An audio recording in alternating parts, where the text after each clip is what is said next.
Berjumpa lagi dengan Albarak. Kita lanjutkan cerita Budak Bayangan. Jangan lupa share, like, komen, dan subscribe. Budak Bayangan bab 2066, Fragmen Perang 3. Godgrave adalah tanah yang aneh. Meskipun luasnya seperti benua, sampai-sampai orang bisa melupakan sifat aslinya saat melintasi dataran tulang putih yang luas, kerangka raksasa itu hanyalah sisa-sisa raksasa yang tak terbayangkan. Dengan demikian, topografinya terkadang aneh dan asing. Hal yang sama berlaku pada titik-titik di mana tulang dada yang sangat besar terhubung ke tulang selangka yang sangat besar. Tidak ada transisi yang mulus dari satu ke yang lain, sebaliknya, tanahnya hanya miring ke bawah, menggelinding ke jurang yang luas, dan tampaknya tak berdasar. Tentu saja, adalah mungkin untuk turun ke dalam kegelapan, mencapai dasar jurang yang jauh, dan naik kembali ke permukaan di sisi lain, lalu menyelesaikan penyeberangan. Namun, mengangkut seluruh pasukan dengan cara ini tidaklah memungkinkan. Belum lagi bagian bawah jurang ditutupi lapisan abu tebal yang lembut, dan segala macam kengerian mungkin tersembunyi di bawah permukaannya. Jadi, tentara Song telah membangun jembatan berbenteng di dua titik di mana jurang tersebut paling sempit, dan membangun benteng yang kuat untuk menjaganya. Benteng yang lebih besar terletak di titik di mana Breastbone Ridge terhubung langsung ke Western Collarbone Plain. Benteng lainnya secara teknis merupakan rantai dari dua benteng yang lebih kecil di kedua ujung Western First Rib.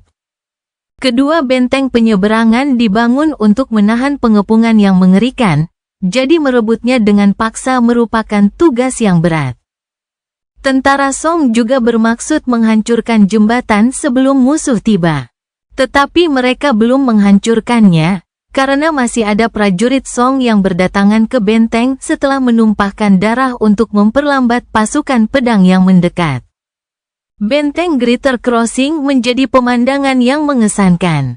Sulit untuk mengirimkan bahan bangunan ke Godgrave, jadi sebagian besar dibangun dari bahan lokal, yaitu kayu yang diambil dari hutan kuno Hollows.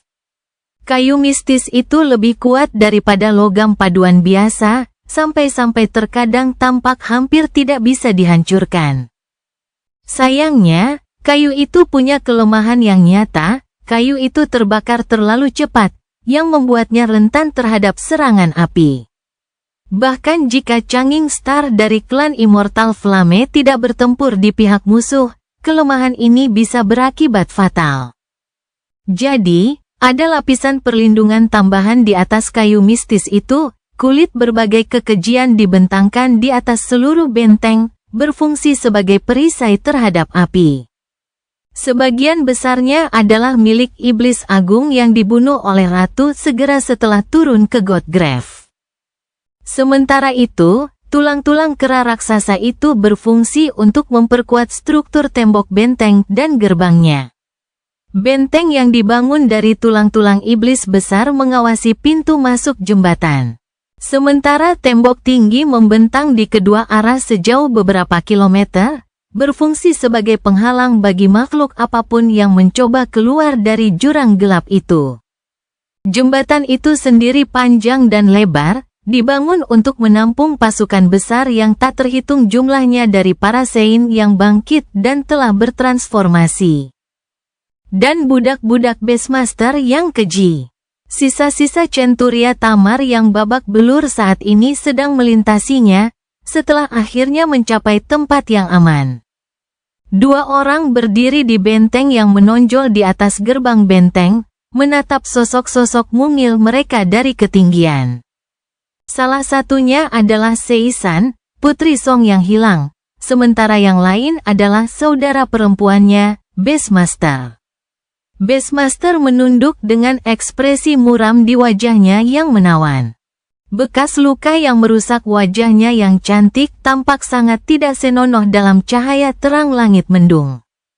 Dia mendesah, "Yang ini milikmu, bukan? Ini seharusnya menjadi salah satu yang terakhir." Seisan mengangguk. "Ya, Dia putri dari Saint of Sorrow dan para prajuritnya. Aku senang dia kembali hidup-hidup. Dia anak yang baik. Beastmaster menggelengkan kepalanya perlahan. Tapi berapa lama dia akan tetap hidup? Pada titik ini, apakah mungkin bagi kita untuk menang? Seisan menatapnya dengan sedikit rasa geli. Apa yang kamu bicarakan? Tentu saja itu mungkin. Dia bersandar pada tembok pembatas benteng dan mengamati cakrawala. Tentu, situasinya tidak terlihat bagus. Kita hanya punya satu benteng sementara Anvil punya 2, mungkin 3. Sebagian besar Godgrave kini berada di bawah kendalinya dan prajuritnya lebih kuat.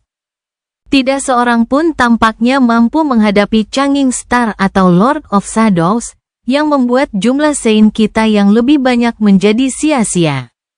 Beastmaster tersenyum miring. Kamu benar-benar tahu cara mencairkan suasana, San.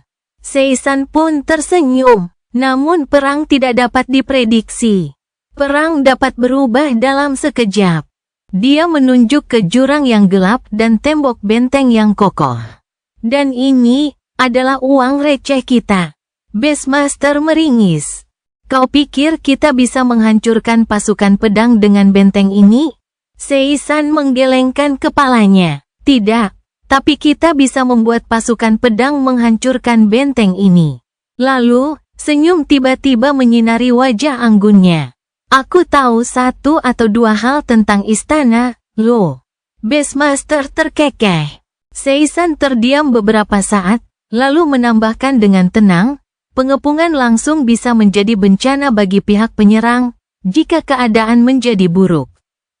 Dan itulah yang akan dilakukan Raja Pedang, ia akan mengerahkan prajuritnya ke dinding benteng ini tanpa menahan apapun. Karena waktu tidak berpihak padanya. Jika ia menunggu terlalu lama, ia akan kehilangan bastion, dan kekuatannya akan sangat berkurang. Dia menggelengkan kepalanya. Lagi pula, hasil dari perang ini tidak akan ditentukan oleh pertempuran manusia. Hasil dari perang ini akan ditentukan oleh pertempuran antara Raja Pedang dan ibu kita. Semua yang kita lakukan pada akhirnya adalah untuk memberi kesempatan yang lebih baik bagi Yang Maha Tinggi untuk menang. Beastmaster tidak merespons untuk beberapa saat. Namun akhirnya dia berkata pelan, aku tidak yakin apakah kau terlalu percaya diri atau hanya bersikap pembangkang, tetapi keadaan jauh lebih buruk dari itu. Lihat ke belakangmu. Para prajurit lelah dan ketakutan. Moral mereka rendah, dan akan terus merosot seiring berlanjutnya pengepungan. Kesetiaan apapun yang mereka miliki akan berkurang, hingga pada akhirnya, pasukan Song Army akan hancur. Tidak peduli seberapa hebat benteng kita, kau tidak akan bisa memenangkan pengepungan dengan pasukan yang hancur, saudari. Jadi, waktu juga tidak berpihak pada kita. Seisan tetap diam. Beberapa waktu berlalu, dan beberapa kelompok prajurit yang babak belur menyeberangi jembatan. Dia menatap Beastmaster dengan muram, tapi, kita tidak punya pilihan, kan? Kata-katanya menggantung di udara, penuh dengan banyak makna. Lalu Seisan berbalik dan mendesah. Itu seharusnya menjadi yang terakhir. Kita harus meledakkan jembatan itu sekarang. Tak lama kemudian, terjadi ledakan dahsyat, dan jembatan besar yang menghubungkan Collarbone Plain dengan Breastbone Ridge bergetar. Dengan suara mengerang, bagian tengahnya runtuh ke dalam kegelapan. Diselimuti awan debu, puing-puing berjatuhan, dan gumpalan abu membubung dari bawah. Benteng penyeberangan besar siap bertempur. Budak Bayangan Bab 2067, Fragmen Perang 4. Jauh di selatan, angin menderu di ngarai dalam yang memecah permukaan dataran miring. Di sini, di tulang paha dewa yang telah meninggal, tulang kuno itu ditutupi retakan, seolah-olah sesuatu telah menghancurkannya bertahun-tahun yang lalu. Namun, tidak ada tanaman merambat merah yang mencuat dari celah-celah, dan tidak ada hutan yang menutupi lereng tulang paha raksasa itu. Seluruh tempat itu mati dan sunyi, bermandikan cahaya terik dari langit berawan. Tulang paha itu membentang hingga ke permukaan laut abu, tempat bahkan sang penguasa bayangan tidak berani melangkahkan kakinya. Tidak jelas apakah tulang kering dan tulang betis dewa yang telah meninggal itu hilang atau terkubur dalam abu, belum pernah ada manusia yang berhasil mencapai tanah sebelumnya. Dan tidak ada seorang pun yang cukup gila untuk mencoba dan mencari tahu kebenarannya. Saat ini, sepasukan prajurit yang babak belur berjalan melintasi hamparan tulang putih yang tandus, menderita dalam panas yang tak tertahankan. Ada 3 orang suci di antara mereka, yang memimpin pasukan yang terdiri dari para ksatria yang terangkat, mereka yang masih hidup, tentu saja. Banyak yang tewas dalam perjalanan. Sir Gilead, sang ksatria musim panas, berjalan di depan barisan. Baju zirahnya yang berkilau tertutup debu dan telah kehilangan kilaunya, dan wajahnya yang biasanya dicukur bersih kini ditutupi oleh janggut pendek. Kulitnya berubah menjadi lebih gelap karena coklat, dan matanya yang biru menyala menyipit karena cahaya langit kelabu yang tak kenal ampun. Sambil mengangkat tangan, dia menyeka keringat di keningnya dan terdiam sejenak, mendengarkan desiran angin. Ekspresinya menjadi gelap. Angin bertiup semakin kencang, membawa kesejukan yang menyegarkan. Para ksatria yang lelah tampak segar kembali karena sentuhannya, gerakan mereka menjadi lebih bersemangat. Namun, para orang suci saling memandang dengan muram. Salah satu dari mereka, seorang pria yang mengenakan baju zirah tebal dan helm tertutup meskipun cuaca sangat panas, berbicara dengan suara serak, angin bertiup kencang. Yang lainnya, seorang wanita membawa payung berhias, menarik syal untuk menutupi wajahnya dan mendesah berat. Gilead terdiam beberapa saat, lalu mengangguk. Ia melangkah beberapa langkah lagi, lalu berhenti dan menatap langit di kejauhan. Setelah mempertimbangkan sesuatu selama beberapa saat, Gilead melanjutkan langkahnya. Kami akan mencoba mencapai celah terdekat tepat waktu. Kami mungkin beruntung. Saat itu, para ksatria menyadari bahwa angin juga semakin kencang. Wajah mereka memucat, dan sedikit ketakutan muncul di mata mereka. Bergerak, tak ada waktu yang terbuang. Setelah memberi perintah, Gilead beralih dari langkah terukur menjadi jogging dan memimpin ekspedisi penaklukan ke selatan. Sisanya mengikuti. Para pria berbaju zirah berat mundur untuk menjaga bagian belakang pasukan, sementara wanita yang membawa payung menyusulnya. Saat angin mendorong mereka maju dengan kekuatan yang dahsyat, dia berkata pelan, "Menurutmu berapa banyak dari kita yang akan berhasil sampai ke benteng, Tuan Gilead?" Gilead meliriknya sekilas, tetapi tidak menanggapi. Wanita itu tertawa getir. "Apakah itu berarti kau tidak tahu? Atau tidak seorang pun dari kita yang akan tahu?" Dia menatapnya lagi, kali ini dengan ekspresi tidak setuju. "Kami akan menang." Dia menggelengkan kepalanya. "Kau mengatakan hal yang sama ketika tentara kita dibantai saat melintasi permukaan Spin, dan ketika kita kehilangan 3 kohort di Girdle juga. Bahkan ketika kita dimakan hidup-hidup di hutan di tepi utara Femur, kau terus mengucapkan kata-kata ini kepada kami. Dan ya, tentu saja, mungkin kita akan menang. Tapi siapakah kita nanti? Selusin orang yang selamat, segelintir." Dia menggelengkan kepalanya lagi. "Tuan Gilead, belum terlambat untuk menyerah.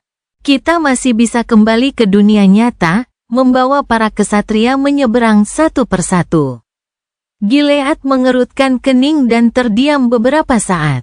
"Kita bisa.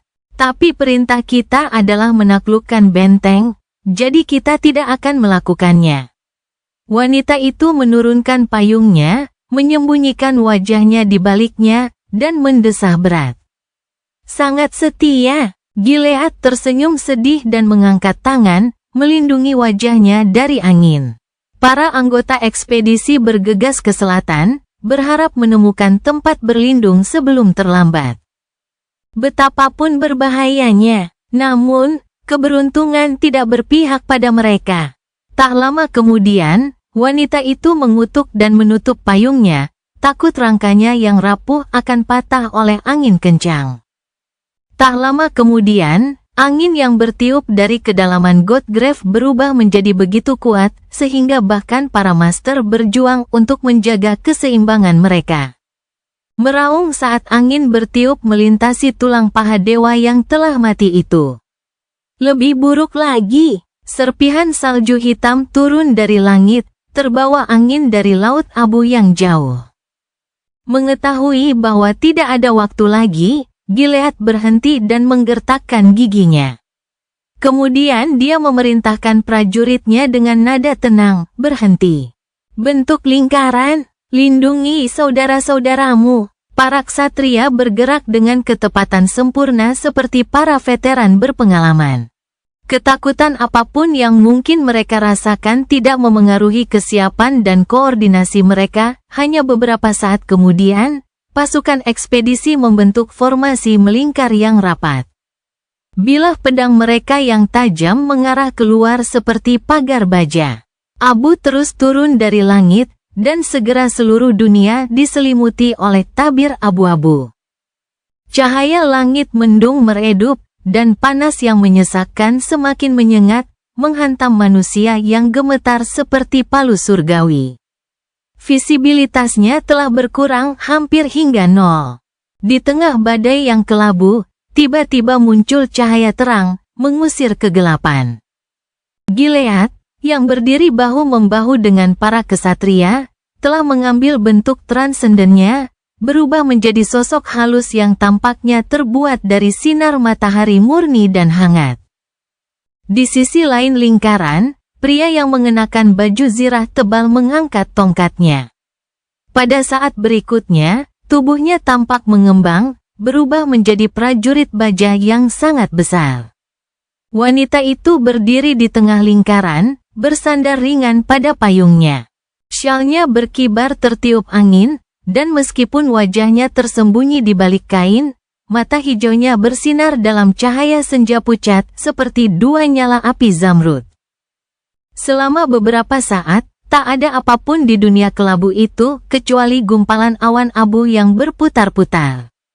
Tak ada suara di sekitar mereka kecuali deru angin. Akan tetapi, para kesatria keberanian tampak ketakutan, menatap kekosongan kelabu dengan rasa takut, putus asa, dan antisipasi waspada. Budak Bayangan Bab 2068, Fragmen Perang 5. Ia datang tanpa terlihat, tanpa suara, dan tanpa peringatan. Atau mungkin tidak datang sama sekali. Para prajurit pasukan pedang masih mengarahkan pedang mereka ke dalam kehampaan kelabu, takut, berharap, melihat siluet samar makhluk-makhluk menjijikkan menyerbu mereka dari dalam abu. Tetapi seperti sebelumnya, tidak ada tanda-tanda musuh. Sebaliknya, seorang kesatria yang berdiri di samping Gilead telah ada di sana beberapa saat sebelumnya. Tetapi beberapa saat kemudian, dia menghilang. Gilead bahkan tidak menyadari saat lelaki itu menghilang. Ia hanya menyadari ada ruang kosong di sebelah kirinya. Dan melihat tidak ada seorang pun yang berdiri di sana setelah menoleh. Saat dia menoleh ke belakang, kesatria yang berdiri di sebelah kanannya pun telah hilang. Teriakan tertahan bergema di kehampaan kelabu, terbawa angin. Itu bukan teriakan salah satu master yang hilang, sebaliknya, itu adalah teriakan salah satu rekan mereka yang telah menyadari orang-orang yang hilang, dan tidak dapat menahan rasa takutnya. Gilead tidak bisa menyalahkannya, bahkan dia, yang telah menghadapi mimpi buruk ketiga dan pertempuran yang tak terhitung jumlahnya sejak itu, merasa terusik dan gelisah, sama sekali tidak berdaya di neraka kelabu ini. Inilah bahayanya jika terlalu dekat dengan tanah di Godgrave. Saat angin bertiup, awan abu dari laut di bawahnya ikut terbawa angin. Dan saat abu menutupi dunia seperti tirai, makhluk yang tinggal di bawah ikut terangkat ke permukaan. Dia berharap dapat menghadapi mereka dalam pertempuran. Tidak peduli betapa mengerikannya pertempuran itu, tetapi sejak mereka mencapai tepi hutan merah sampai hari ini, tidak seorang pun pernah melihat seperti apa rupa musuh yang mengerikan itu. Awalnya mereka senang bisa lolos dari hutan. Baru kemudian Gilead menyadari bahwa ada alasan mengapa hama merah itu menjauh dari bagian bawah tulang paha raksasa itu. Karena terlalu dekat dengan laut abu, dan mereka juga begitu sekarang. Merasa marah dan kesal, Gilead melakukan satu-satunya hal yang dapat dilakukannya, terus mempelajari abu dan tetap waspada semampunya. Pada saat angin mereda dan awan abu menghilang, memperlihatkan hamparan tulang yang memutih karena matahari sekali lagi, hanya setengah dari prajuritnya yang tersisa. Para ksatria keberanian yang gagah berani, mereka yang tersisa, hanya terkulai di tanah, wajah mereka begitu pucat sehingga menyerupai hantu. Kelabu. Gilead melepaskan kemampuan transformasinya dan tetap tidak bergerak selama beberapa saat, menghitung orang yang selamat dan memperhatikan kawan mana yang telah tiada. Mudah-mudahan mati, atau mungkin ditakdirkan untuk mengalami nasib yang jauh lebih mengerikan. Ketika dia sedang menghitung orang-orang yang hilang, wanita dengan payung itu menghampirinya sekali lagi, wajahnya bersandar pada bayangan yang sejuk. Matanya yang hijau tampak dingin dan muram. Apakah Anda sudah mempertimbangkan kembali untuk meninggalkan ekspedisi yang gagal ini, Sir Gilead? Dia menatapnya beberapa saat, lalu menggelengkan kepalanya. Dia tertawa. Setelah beberapa saat, dia bertanya, "Itu kamu, Flo, bukan?" Dia hanya mengangkat sebelah alisnya. "Apa sebenarnya maksudmu?" Dia mengamatinya dengan dingin. "Kesetiaanmu yang tak tergoyahkan. Itu adalah hasil dari cacatmu, kan? Itulah sebabnya kamu melayani raja dengan setia, meskipun sangat membenci dia dan keluarganya." Gilead tersenyum tipis dan mengalihkan pandangan.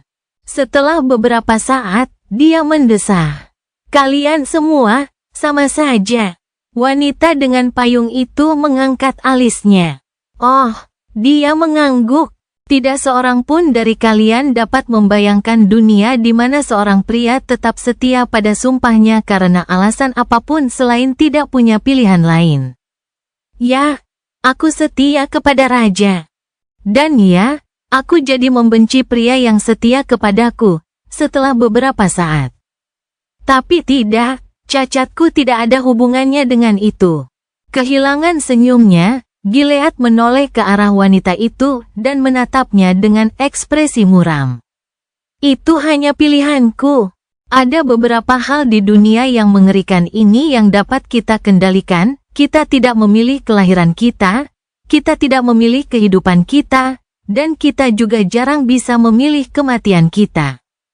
Namun, masih ada beberapa pilihan yang hanya bisa kita buat. Dahulu kala, aku memilih untuk menjadi seorang ksatria dari klan Valor. Hanya itu yang ada, dan itulah sebabnya aku setia kepada raja." Wanita itu mengamatinya dengan sedikit kebingungan. Bahkan jika raja tidak layak untuk diberi kesetiaan, Gilead mengerutkan kening. Mengapa dia begitu berani? Para pewaris dari klan bawahan memang selalu kurang loyal terhadap tahta dibandingkan para anggota dan pengikut klan Valor, tetapi mereka tetap teguh dan mengabdikan diri pada tujuan. Yang lebih penting dari itu, mereka tidak punya pilihan selain bersikap loyal. Karena tak seorang pun dapat mengalahkan seorang penguasa. Apa yang berubah? Apakah tekanan perang dan kerugian yang terus meningkat membuat warisan yang membanggakan itu menjadi sia-sia? Atau apakah warisan yang satu ini memang kurang ajar? Akhirnya, dia mengangkat bahu. Apa hubungan karakter raja dengan kesetiaanku? Kesetiaanku, bukan kesetiaannya. Akulah yang bersumpah, bukan dia. Jika kesetiaan pada sebuah janji didasarkan pada perasaan seseorang tentang menepatinya di kemudian hari, maka kata-kata seseorang tidak akan berarti apa-apa, bukan? Wanita itu mengamatinya sejenak, lalu mendesah dan menggelengkan kepalanya. Ya, Anda adalah ikon kesatria, Sir Gilead. Seorang kesatria yang kemuliaan dan kebajikannya tak tercela. Terimalah penghormatan dan kekaguman saya yang mendalam. Namun, bagaimana dengan kami yang lain? Tidak apa-apa jika Anda bersedia berbaris dengan gembira menuju kematian atas perintah raja. Tetapi, haruskah Anda menyeret kami bersama Anda? Gilead menatapnya diam-diam selama beberapa saat. Lalu, dia tersenyum. Apa yang sedang kamu bicarakan? Tentu saja. Aku harus melakukannya. Maksudku, dia melambaikan tangannya ke selatan dan menambahkan dengan acuh tak acuh, saya sendiri tidak bisa mengklaim benteng itu, karena saya sudah memilikinya di Sword Domain. Jadi, saya butuh setidaknya satu Saint lain untuk tetap hidup dan melakukannya untuk saya. Dia menatapnya, tidak terhibur. Tentu saja, kamu bercanda. Gilan terkekeh dan berbalik. Old Jess bisa melakukannya, mengingat Rivergate telah hancur. Sayangnya, dia tidak ada di sini. Tapi kita ada di sini, jadi, mari kita bergerak sebelum angin bertiup kencang lagi. Wanita itu mendesah dan bersembunyi di bawah payungnya, menggumamkan sesuatu dengan suara pelan. Para ksatria yang ketakutan bangkit dari tanah. Semenit kemudian, sisa pasukan penakluk melanjutkan perjalanan mereka ke selatan. Budak Bayangan Bab 2069, Fragmen Perang 6. Di dunia yang tenggelam dalam kegelapan abadi, cahaya pucat bersinar di hamparan air yang mengalir. Namun, cahaya itu tidak mampu menembus kedalaman laut bawah tanah yang mengerikan, memantul dari permukaannya seperti peta langit malam. Cahaya lembut itu berasal dari seorang wanita cantik yang sedang duduk sendirian di permukaan tebing batu yang kasar, menatap air yang gelap dengan ekspresi yang jauh. Dia lembut dan cantik, dengan tubuh yang ramping dan wajah yang lembut dan mempesona. Rambutnya putih, dan matanya tampak berkilauan dengan cahaya bulan yang pucat. Mayat-mayat orang yang tenggelam berserakan di sekeliling keindahan yang bersinar, menatap kegelapan dengan mata kosong. Dia adalah Moonveil, salah satu dari 7 putri Transcendent Song. Sambil menatap ke kejauhan, Moonveil mendesah dan menoleh sedikit, mendengarkan kegelapan. Hanya ada sedikit suara dalam keheningan samudra bawah tanah. Dengungan air terjun besar yang mengalirinya, gumaman tenang air yang mengalir, nyanyian angin kencang yang menyeramkan. Pecahan-pecahan kapal yang hancur menggesek batu bergerigi dengan pelan. Dan di sana, semakin dekat, terdengar suara lain. Kepakan kuat dari sayap perkasa seseorang.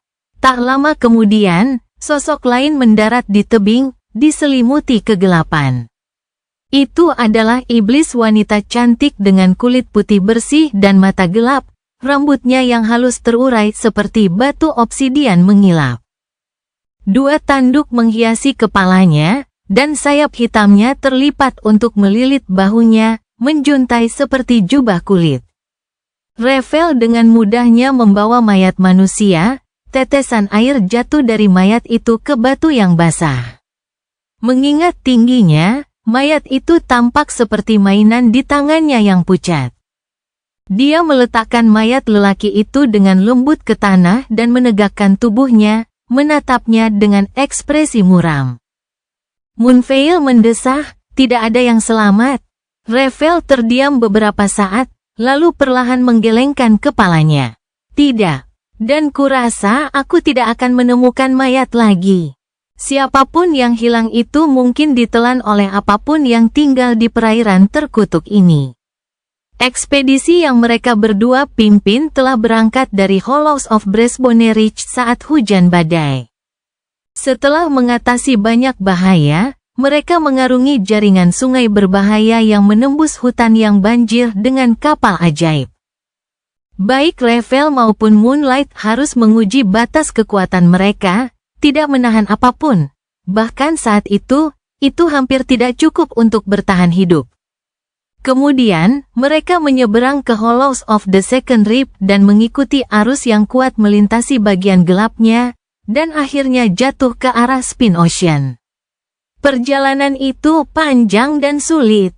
Menjaga kapal agar tidak hancur atau terhantam arus saja sudah merupakan tugas yang berat. Dan kemudian, ada banyak monster menjijikkan yang menghuni hamparan cekungan tulang rusuk Titanic itu.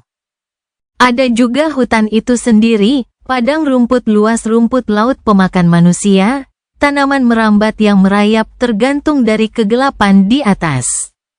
Bunga lili air seukuran pulau yang memikat para pelaut dan kemudian menelan manusia yang terpesona dengan rahang yang mengerikan. Semakin dekat mereka ke Spin, semakin buruk keadaannya. Mereka kehilangan banyak pria dan wanita baik bahkan sebelum mencapai lautan bawah tanah. Namun mereka akhirnya berhasil mencapainya. Hanya saja kapalnya hancur selama pelayaran yang penuh gejolak, dan para awaknya tenggelam di perairan yang gelap atau dibunuh oleh makhluk-makhluk yang tinggal di kedalaman. Kini, hanya mereka berdua yang tersisa. Mereka terdiam beberapa saat, memandangi mayat-mayat yang tenggelam. Akhirnya, Moonveil mendesah. Tidak ada gunanya. Kewenangan ibu tidak sampai di sini, jadi mereka tidak akan bangkit. Revel menundukkan kepalanya dengan muram. Kapalnya hancur, awaknya tewas. Dan lebih buruk dari itu, mereka bahkan tidak bisa mundur. Itu karena panggilan mimpi buruk menyerang pikiran mereka seperti serangkaian tangisan hantu yang gila, yang menunjukkan bahwa ada benih yang mekar di suatu tempat di bawah permukaan. Spin Ocean adalah perangkap yang mematikan, mencegah mereka mundur kembali ke dunia nyata. Tidak ada jalan keluar. Moonveil tersenyum. Jadi, apakah kita akan mati di sini? Revel melirik kakaknya, yang tampak bagaikan boneka halus di depan wujud transendennya yang menjulang tinggi, lalu mengangkat bahu. Mungkin saja, Moonveil terkekeh. Apakah aneh jika aku merasa lega mengetahui bahwa aku akan mati di luar jangkauan otoritas ibu kita? Revel mengerutkan kening. Ya, tentu saja, kau putrinya. Dia tidak akan mengubah tubuhmu menjadi boneka. Kakaknya mendesah. Saya rasa kamu benar. Dengan itu, dia melihat sekeliling dan bertanya dengan nada ingin tahu, apakah menurutmu kita bisa melarikan diri? Revel mempertimbangkan jawabannya beberapa saat. Akhirnya, dia menganggukkan kepalanya yang bertanduk. Aku ragu kita bisa memanjat kembali ke Second Rib.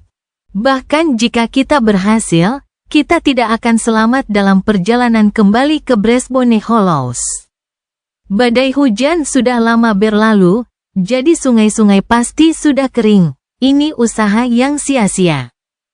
Dia melihat ke selatan. Tidak, satu-satunya kesempatan kita adalah menemukan benteng, menaklukkannya, dan menggunakan gerbangnya untuk kembali ke dunia nyata dengan selamat.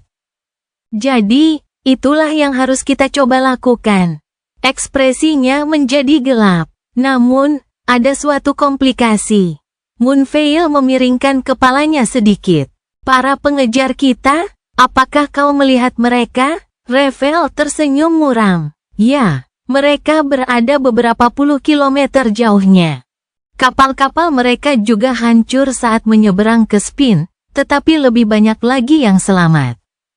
Mereka memiliki banyak eko akuatik yang mengerikan, beberapa alami, beberapa buatan.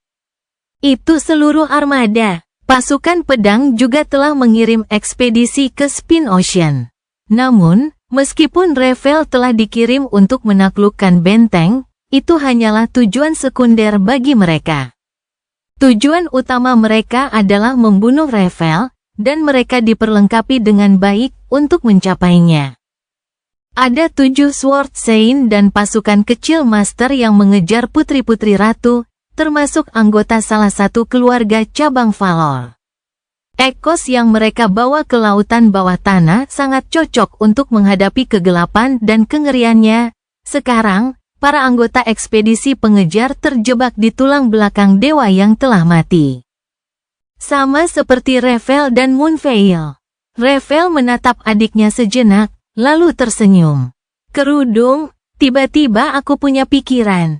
Moonveil mengangkat sebelah alisnya. Apakah mungkin merupakan pemikiran yang waras dan baik untuk melupakan semua dendam dan perbedaan kita demi membentuk fakta persahabatan dengan para orang suci dari pasukan pedang? Untuk berjuang berdampingan dengan sesama manusia sebagai sekutu dan bertahan hidup di tempat yang mengerikan ini bersama-sama? Karena tidak segera mendapat jawaban, dia mendesah. Wah! Revel melihat ke arah musuh yang sedang mengumpulkan pasukannya, tersembunyi di balik kegelapan, dan berkata dengan tenang, menurutku. Sementara domain Song dapat tumbuh lebih kuat dengan menaklukkan benteng Spin, domain pedang dapat melemah karena kehilangan 7 orang suci dan benteng yang mereka kuasai. Jadi, bahkan jika kita mati di sini, selama kita mati setelah memastikan mereka mati terlebih dahulu, situasi di permukaan akan tetap membaik sesuai keinginan kita. Moonveil memejamkan matanya yang bersinar sejenak. Ah, begitu, seperti yang diharapkan. Dia bangkit dari batu yang dingin dan melihat ke arah yang juga dilihat Revel. Setelah beberapa saat, dia berkata, tapi kenapa kita tidak bisa melakukan keduanya? Membunuh para Saint, dan menaklukkan benteng. Bukankah itu lebih baik? Revel tersenyum muram. Ya, ayo kita lakukan keduanya, hadapi lautan gelap ini, selamatkan diri dari para pengejar, dan rebut benteng. Kenapa harus puas dengan yang kurang dari itu? Sambil mengembangkan sayapnya, dia mengangkat adiknya dari tanah dengan lembut, lalu melompat ke udara. Budak Bayangan Bab 2070, Fragmen Perang, 7. Bulan yang hancur bersinar di atas kastil yang hancur. Kastil itu dulunya adalah reruntuhan, tetapi sekarang telah menjadi puing-puing.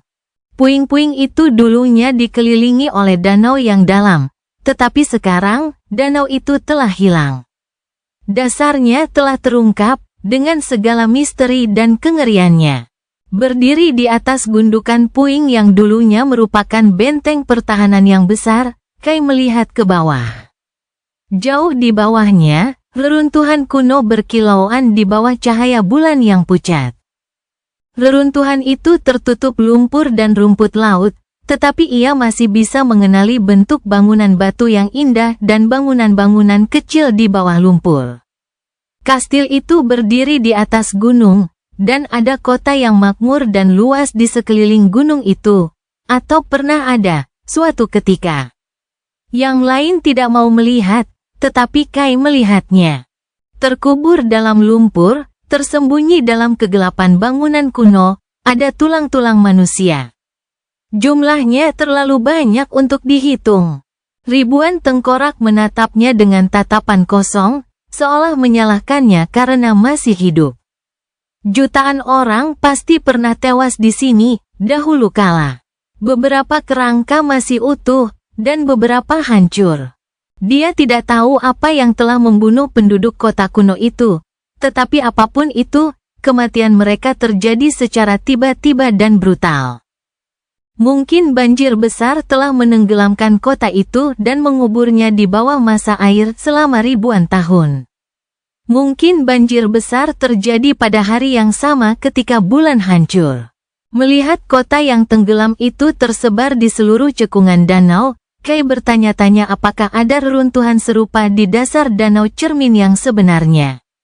Tidak. Ini adalah Mirror Lake yang sebenarnya. Benteng yang dikenalnya hanyalah ilusi. Masih aneh rasanya memikirkan hal itu. Sambil mendesah berat, dia mengalihkan pandangannya dari reruntuhan kota kuno dan mengalihkan pandangannya ke langit. Bulan yang pecah itu selalu sama, dan Kai tahu lebih baik daripada menatapnya terlalu lama. Lagi pula, bulan tidak bisa memberitahunya apapun tentang waktu. Namun, ia tahu bahwa akan ada bulan purnama di bastion versi ilusi hari ini. Yang berarti, untuk waktu yang singkat, realitas dan ilusi akan sedikit tumpang tindih. Memungkinkan terjadinya peralihan dari yang satu ke yang lainnya, yang berarti jika Mordred ingin menyusup ke ibu kota Sword Domain, dia harus melakukannya hari ini. Pasti akan ada pertempuran lain, dan pertempuran yang jauh lebih dahsyat daripada semua pertempuran sebelumnya. Jika itu memang mungkin, reruntuhan kastil itu tidak berubah menjadi puing tanpa alasan, dan dasar danau itu tidak terungkap secara tidak sengaja.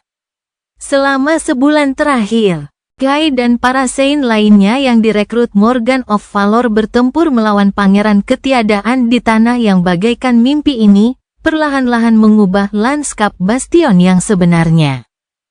Bahkan hutan kuno di seberang danau cekung itu kini hangus dan hancur, tepi luarnya terbakar menjadi abu. Bentrokan sengit antara anak-anak Raja Pedang bagaikan bencana alam yang menggerogoti tanah yang seharusnya menjadi hak kelahiran mereka. Melihat pemandangan kehancuran total di sekitarnya, Kai tak dapat menahan rasa lega karena Morgan telah memutuskan untuk menyembunyikan bastion ilusi dan menangkis pengepungan saudaranya di tempat terpencil ini. Jika tidak, hilangnya nyawa akan lebih tak tertahankan daripada selama kampanye selatan.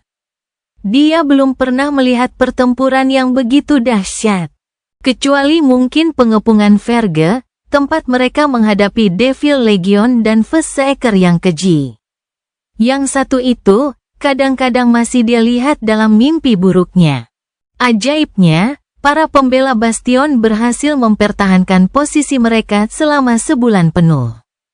Hal itu sebagian karena tekad dan kehebatan mereka sendiri, sebagian karena kegigihan Morgan of Valor dan tubuh yang tersihir, dan sebagian lagi karena keberuntungan semata. Tetapi yang terutama, itu karena medan perang yang dipilihnya. Di bastion yang sesungguhnya, tinggallah makhluk-makhluk mengerikan yang disebut Morgan sebagai yang lain. Makhluk-makhluk samar ini menghuni pantulan, dan karenanya, kekuatan saudaranya menjadi terkekang. Kai dan para pembela lainnya hanya beberapa kali bertemu dengan Others, dan itu pun hampir merenggut nyawa mereka. Namun, Mordred harus menghadapi makhluk-makhluk aneh dan asing ini setiap kali ia ingin menggunakan kekuatan aspeknya, yang berarti ia berperang di dua medan perang. Satu perang melawan saudara perempuannya dan para saintnya, dan perang lainnya dalam refleksi. Itulah sebabnya dia belum mampu menghancurkan para pembela kastil yang hancur meskipun kekuatannya sangat mengerikan. Belum. Dan itulah sebabnya bastion belum jatuh ke tangan Domain Song. Setidaknya begitulah yang terlihat di permukaan. Namun, Kai merasa tidak nyaman, dia agak mengenal Mordred, setelah menaklukkan dua Nigma dan bertarung di Verge bersama-sama. Kapankah laki-laki itu tidak mempunyai rencana tersembunyi di balik lengan bajunya? Ada sesuatu yang tidak seperti yang terlihat di sini. Tetapi Kai tidak tahu apa. Dan tidak punya bukti untuk membuktikan kecurigaannya. Bagaimanapun, bastion tidak boleh jatuh. Sword Domain saat ini sedang dalam situasi yang sulit, dan mereka tidak boleh membiarkannya runtuh begitu saja. Sambil menunduk, Kai mengusap wajahnya dengan lelah dan melayang ke udara. Terbang dengan mulus ke tempat api menyala di jantung reruntuhan, dan aroma makanan yang menggoda mengepul di atas panci logam paduan. Saat ia mendarat dengan lembut di tanah dan menyapa para orang suci lainnya, angin kencang menghantam sisa-sisa tembok yang runtuh melindungi api, dan sebuah kerikil kecil jatuh ke dalam panci. Namun, Sebelum kerikil itu jatuh ke dalam sup harum, Putri Morgan mengangkat tangan dan menangkapnya tanpa menoleh sedikit pun. Reaksinya sama cepatnya dengan yang diharapkan dari seorang Sein, tetapi indranya lah yang membuat Kai takjub. Apakah ia menangkap kerikil itu hanya dengan mendengarnya bergesekan dengan udara? Atau adakah memori yang dimilikinya yang memberinya kesadaran penuh akan sekelilingnya? Bagaimanapun, itu adalah tangkapan yang bagus. Jika kerikil kotor jatuh ke dalam sup mereka, hidangan akan menjadi kurang nikmat. Kai tersenyum dan membuka mulut untuk mengatakan sesuatu. Namun sebelum dia bisa, Morgan berbicara terlebih dahulu, tangkapan yang bagus. Aku tahu, dia menatapnya dengan tatapan kosong. Sambil mendesah, sang putri mengangkat kepalanya dan menatapnya dengan mata cekung, akan siap dalam beberapa saat.